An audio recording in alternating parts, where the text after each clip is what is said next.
नमस्ते मित्रों। आज हम देखेंगे वाक्य के भेद। मनुष्य समाजशील प्राणी है। मनुष्य अपने विचारों को एक दूसरे के साथ बांटता है, आदान प्रदान करता है, साथ ही अपनी भावों की अभिव्यक्ति दूसरों तक पहुंचाता है। मित्रों, अपने भाव तथा विचारों की अभिव्यक्ति का माध्यम जो है भाषा है। वर्ण से शब्द बनता है, शब्द से वाक्य बनता है और वाक्य से भाषा बनती है। कहा जाता है, जितनी भाषा शुद्ध उतना समाज शुद्ध। अपनी विशेषताओं को ध्यान में रखकर वह भाषा को दूसरों तक पहुंचाने का कार्य जो है आदमी या मनुष्य करता है। तो हम अब शब्द कैसे बनते हैं या शब्द किसे कहा जाता है, इसको देखेंगे। शब्द परिभाषा: अक्षरों के सार्थक गठन को शब्द कहते हैं, अर्थात जब एक या एक से अधिक अक्षरों का संयोजन किसी विशेष अर्थ को इंगित करता है तब उसे शब्द कहते हैं। मैं एक उदाहरण देता हूं, जैसे क म ल। इन तीन शब्दों को अलग अलग प्रकार से अलग अलग जगह पर हम रखेंगे तो कोई विशेष अर्थ नहीं निकलेगा। क्यों? क्योंकि यह तीन शब्द अलग अलग प्रकार से हैं, लेकिन इन्हें एक सूत्रता में रखकर एक शब्द बनाएंगे तो वह कमल शब्द सामने आएगा। कमल यानी कि एक फूल है।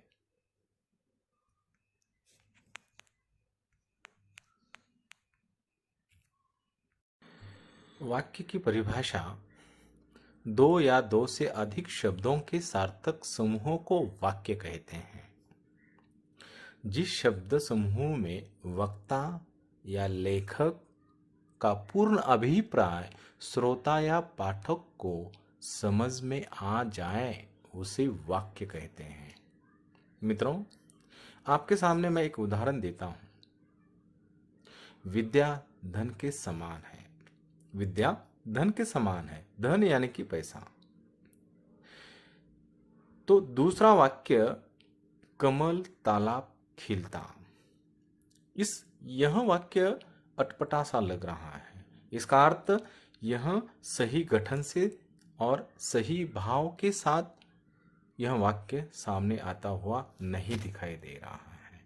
प्यारे बच्चों, इस शब्द को कमल तालाब में खिलता है इस प्रकार से हम बोलेंगे तो इसका सही अर्थ और सही भाव हमारे मन में उभर कर सामने आता है। अब हम देखेंगे वाक्य के अंग।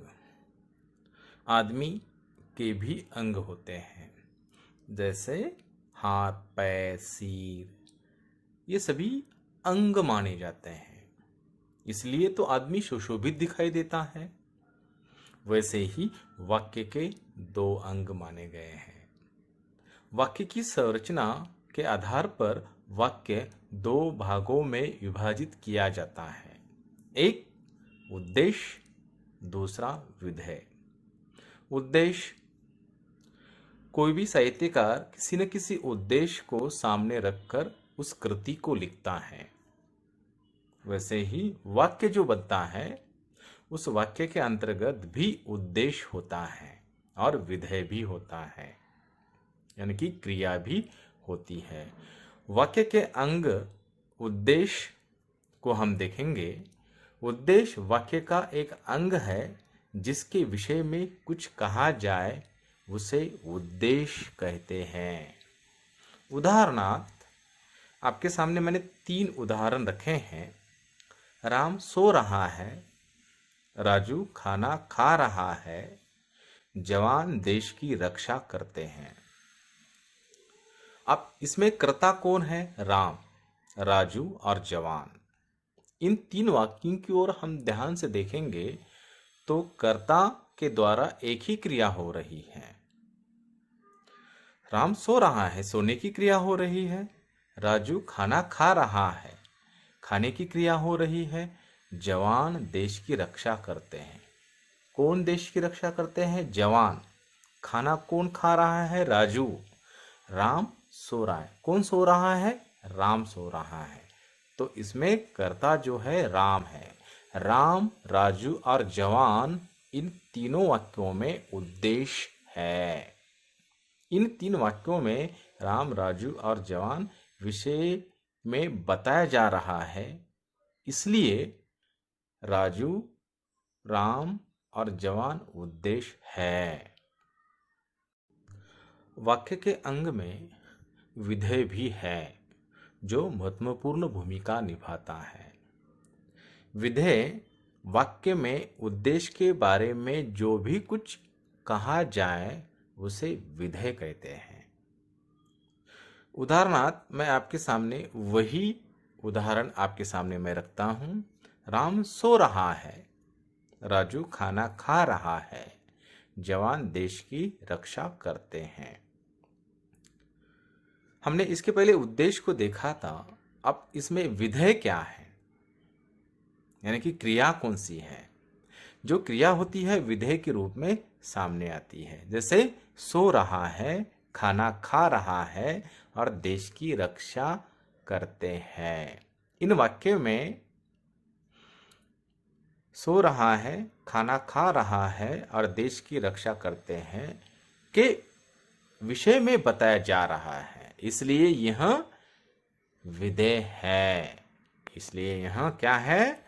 विधेय है। इसके पहले हमने वाक्य के अंग के बारे में उद्देश्य और विधेय को देखा। अब हम देखने वाले हैं वाक्य के भेद। मुख्य विषय की ओर हम आ जाते हैं। वाक्य के दो भेद होते हैं। रचना के आधार पर वाक्य के भेद, दूसरा अर्थ के आधार पर वाक्य के भेद। रचना यानी क्या करना? निर्माण करना। अर्थ यानी क्या? जिस किसी शब्द का वाक्य का अर्थ निकलता हो तो वह वाक्य सटीक माना जाता है।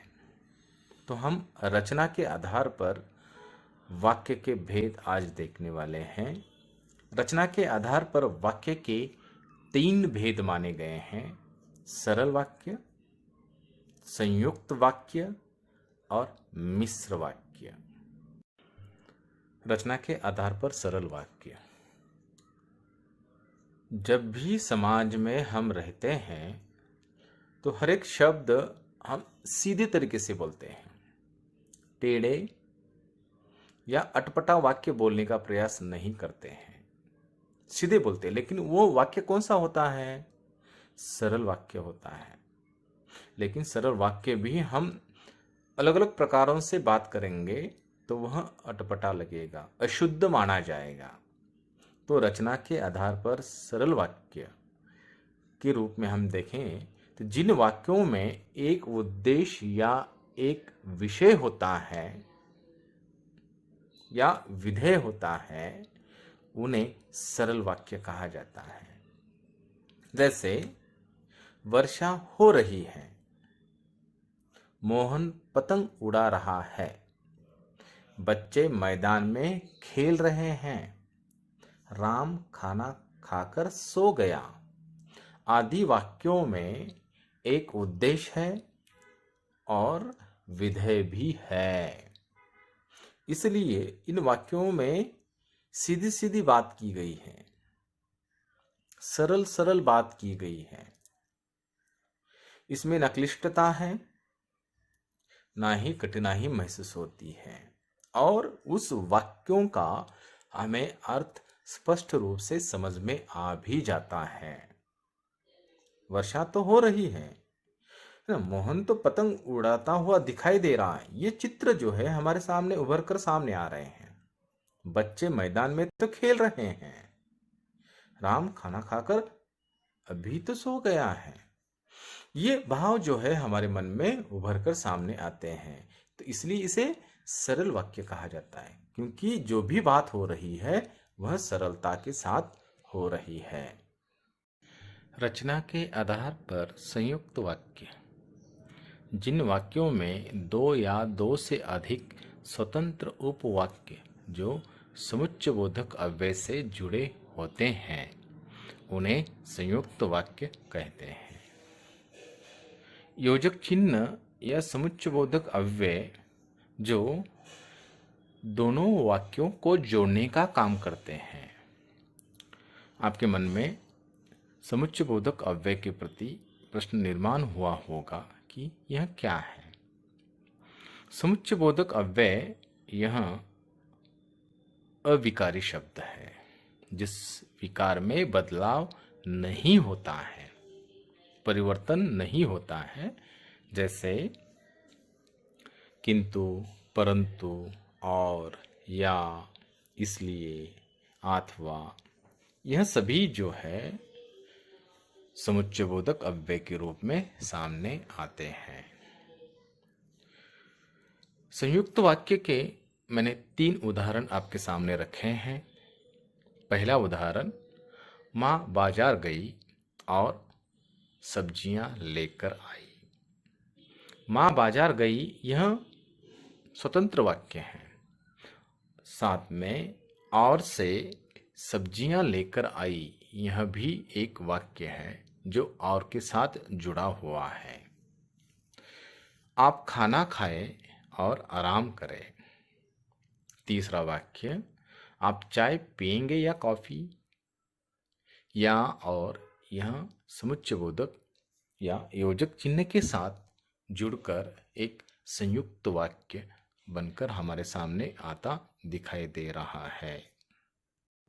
मिश्र वाक्य, वाक्य का तीसरा भेद, मिश्र। मिश्र, मिश्र का अर्थ क्या होगा? मिश्र यानी मिला हुआ। हम खाने में कुछ मिक्स करते हैं। मिश्र, खिचड़ी में, खिचड़ी पकाते समय कई पदार्थों को मिक्स किया जाता है, मिलाया जाता है, वो तो मिश्र होता है। तो मिश्र वाक्य भी है, सरल वाक्य, संयुक्त वाक्य। अब ये तीसरा जो महत्वपूर्ण भेद है वह मिश्र वाक्य। एक से अधिक उपवाक्य होते हैं। एक प्रधान उपवाक्य, प्रधान यानी कि मुख्य होता है, और शेष बाकी उपवाक्य पर आधारित वाक्य होते हैं। इसमें ध्यान देने योग्य ये बात है मित्रों कि एक प्रधान वाक्य यानी कि मुख्य वाक्य होता है और बाकी के जो वाक्य उस पर ही आधारित होते हैं। उसका अर्थ कब निकलता है? जो प्रधान वाक्य को केंद्र बना के लेने के बाद, तभी उस वाक्य का मूल अर्थ निकलता है। जैसे उदाहरण स्वरूप मैं आपके सामने एक उदाहरण दे रहा हूं। मोहन ने पूछा कि तुम कहां गए थे। अब मैं इतना ही वाक्य आपके सामने रखूं, मोहन ने पूछा, फिर आपके सामने ये प्रश्न आ जाएगा, क्या पूछा, क्या नहीं पूछा। ये सभी प्रश्न हमारे सामने उभर कर आते हैं कि तुम कहां गए थे। जो छात्र परिश्रम करते हैं, आगे क्या, जो छात्र परिश्रम करते हैं वही सफल होते हैं। इन 2 उदाहरणों से आपको समझ में आया होगा कि मिश्र वाक्य यानी कि उपवाक्य जो होता है वह प्रधान होता है और बाकी के जो वाक्य होते हैं उसके साथ जुड़े होते हैं। उनका महत्व होता है, जितना प्रधान वाक्य का महत्व होता है उतना उपवाक्य यानी कि उसके साथ जो जुड़े हुए वाक्य हैं उनका भी महत्व उतना ही होता है। क्योंकि वाक्य पूरा कब होगा, कब भाव दिखाई देगा, हमारे मन में कब भाव उभर कर आएंगे? जब वाक्य पूरा होने के बाद सही अर्थ गठित होगा, तभी वह वाक्य और उसका भाव हमारे मन में उभर कर आएगा। तो आपको वाक्यों के प्रकार तथा भेद विस्तृत रूप से मैंने आपके सामने रखा है, वह आपको समझ में आए होंगे। दूसरा वीडियो में अर्थ के आधार पर वाक्य के प्रकार को लेकर आपके सामने जल्दी ही लेकर आ जाऊंगा। धन्यवाद। मेरे चैनल को सब्सक्राइब करना ना भूलें। बेल को भी दबाएं। धन्यवाद।